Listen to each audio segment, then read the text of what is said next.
Okay, second garden tour of 2026. We're starting here with the blueberries, which have been very delayed this year, and I don't think I'm gonna actually get any blueberries from them.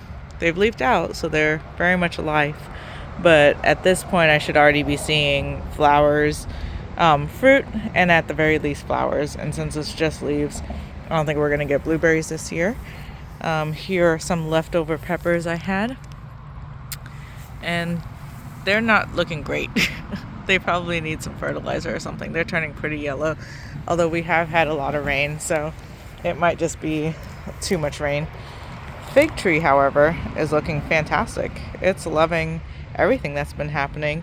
It did die back in the winter, so I'm probably not going to get figs this year, but maybe there's hope. If we look right there, there's like slightly hope. Maybe, we'll see. Then if we come over into our first bed here, cabbage is looking good. We have strawberries there, lots of onions, lots of volunteer perilla leaves, and you'll see it more in the next bed. But this is basically all onions, the cabbage, and this is a broccoli plant from like a year and a half ago and still alive. There's also a little chard under there that's fighting for its life, and this carrot that has gone to seed. And then also there is a cornflower right there too.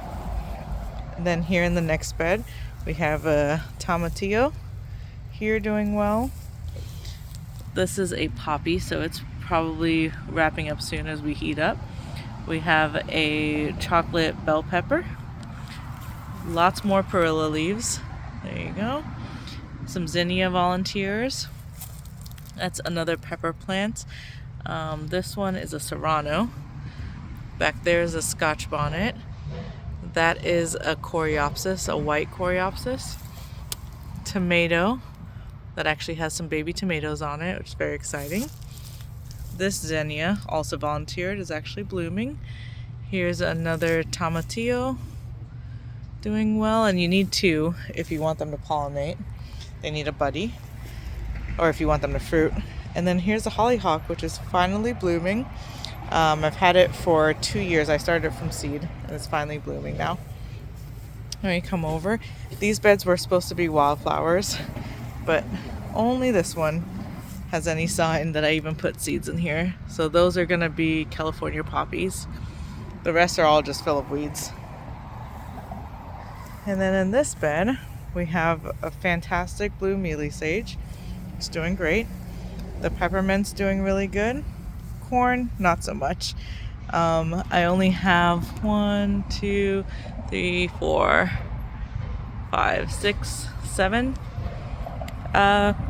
corns coming up, which is going to make it pretty hard for pollination. So we'll see what happens with the corn. That's a volunteer blue mealy sage, which is great. I can move that to someplace else.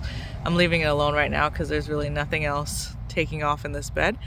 There is a sunflower there and a watermelon here. And as we continue on, we have the grapes here, and we can see little grapes forming on it. It's the first year it's actually fruiting, so that's very exciting. And in this bed we have some scallion, we have a gomphrena there. This is a cornflower that volunteered itself, that's doing really well. That's a scotch bonnet. Right there was supposed to be basil. I was looking at the bed today like, man, this bed's pretty empty. There was something there. Should have been basil. It looks like it's dead. In the back there is another sunflower. Got a marigold here in the middle. There's zinnia.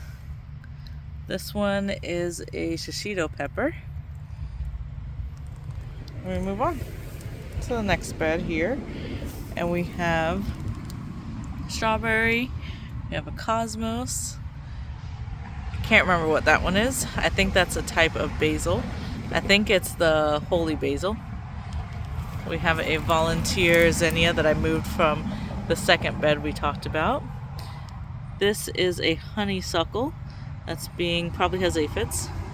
It's being eaten alive right now. There's a jalapeno with actual jalapenos on it. There they are. There are 2 little ones. I should probably pick them so it has a chance to keep growing. There's another poppy. Then we move into this bed. We have another Scotch bonnet here. We have a calendula here. More strawberries. Watermelon. Basil. And then these cabbages have been being eaten alive for like 2 weeks since I brought them by Roly Polies. But it looks like they're fighting their way through right now. And we have more scallion there. Another marigold. If we come over here, we have the Barbados cherry, the one that I thought was dead. It's very much alive and looking good. This area is really taken off too with all the rain, but unfortunately I'm not seeing the wildflower seeds that I sprinkled so much as the weeds that I've been trying to fight. And there we have the pineapple guava. Let's zoom in a little bit. It's doing okay. It had a lot of new growth, so I was hoping to see some flowering soon, and I mean, still might happen, just nothing at the moment. And if we come over here, we have our perennial, like natives bed, doing really well back there. This is the desert willow. She's doing good.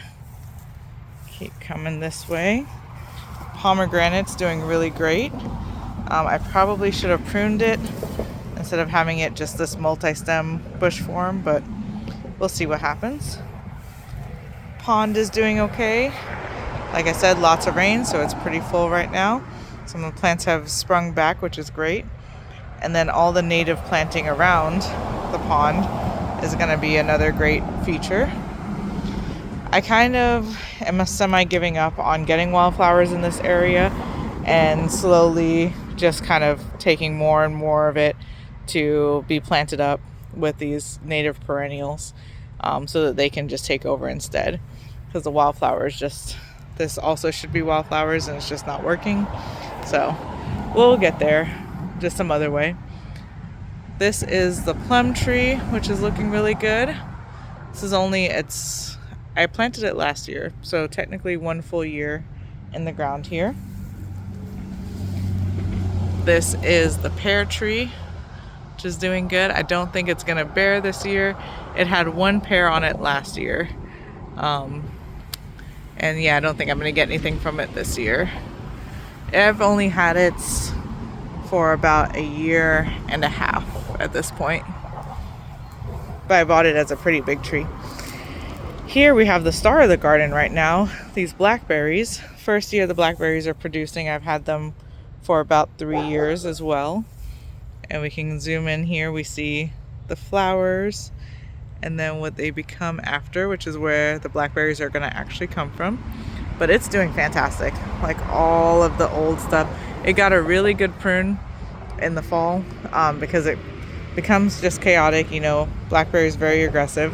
So I just decided last fall I'm gonna prune everything back. So I got a good prune and it's done really well. So that's definitely gonna happen again this fall, just to give some airflow in there because it's pretty tight in there.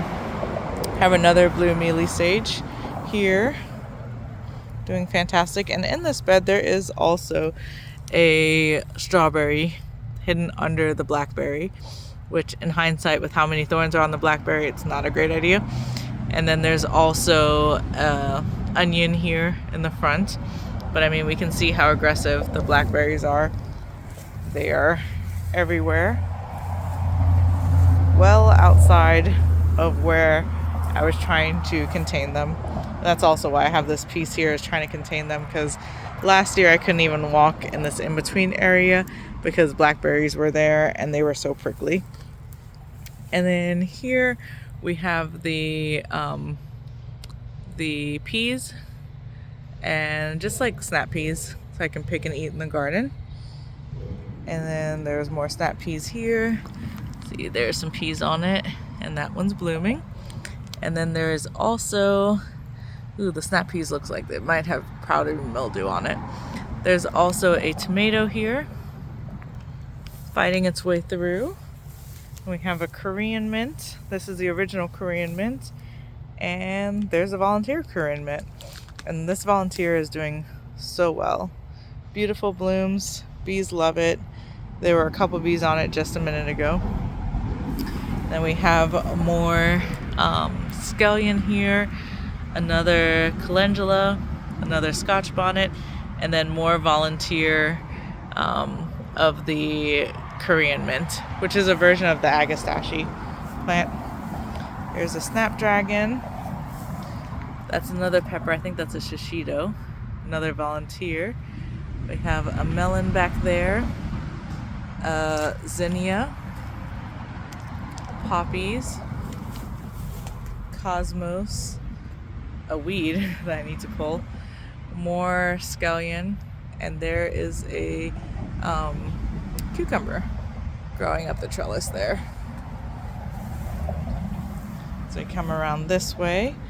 This is the rose, climbing rose. We can see a bloom over there, but these other blooms are basically done and needs to be deadheaded. And then down here in the corner there are chives, and then this is the lavender martini agastache. That is a sunflower. There's more basil, and here is another volunteer Korean mint, doing really well and blending here into the dahlias. This is a dahlia plant. And we have more strawberry down there, scallion here, another pepper plant. That is another chocolate mint or chocolate bell pepper. There's another zinnia. That is Cuban oregano or coulis thyme, and another scallion. And then that is the second garden tour. Actually, before we wrap it up, let's come look over here where the irises are blooming a little bit. But this is a Texas wisteria that I just planted a couple months ago, and it's really taking off right now. I think it's getting itself well established, and the goal is for it to climb this tree. So it looks like it's very much trying to do that. And this soapberry tree I planted last fall is also doing really well. And then it looks like all the oregano is going to bloom. So that wraps up the second tour of 2026.